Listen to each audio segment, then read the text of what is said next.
Je vous le disais en titre, la chaîne de fast-food McDonald's est soupçonnée d'évasion fiscale.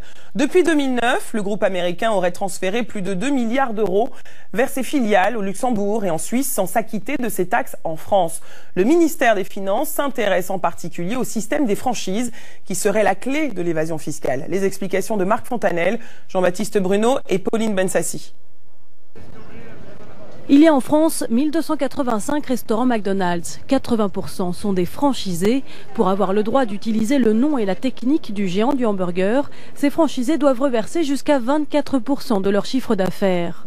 Selon le magazine L'Express qui révèle l'affaire aujourd'hui, cet argent serait versé à McDonald's France et à une filiale luxembourgeoise. Une filiale suisse aurait aussi perçu des centaines de millions d'euros. En tout, selon le ministère des Finances cité par le journal L'Express, 2,2 milliards d'euros auraient ainsi été transférés chez nos voisins sans passer par la case impôt français. Le manque à gagner pour Bercy oscillerait entre 330 et 650 millions d'euros. Mais ce matin, le ministre de l'économie a préféré rester discret. Vous comprendrez que j'évoque naturellement le secret fiscal auquel on droit tous les contribuables. Ce syndicaliste, lui, attend beaucoup de l'enquête. On attend de l'enquête qu'elle démontre où va l'argent, s'il y a une réelle fraude fiscale.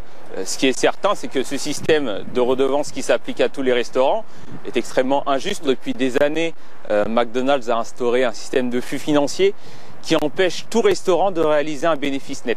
Donc, pas de bénéfice net, pas de participation pour les salariés. La marque de restauration rapide a publié hier un communiqué démentant formellement toute accusation de fraude fiscale. McDonald's France rappelle qu'elle-même et ses 314 franchisés payent l'intégralité de leurs impôts sur les sociétés en France du fait de la nature même de leur activité.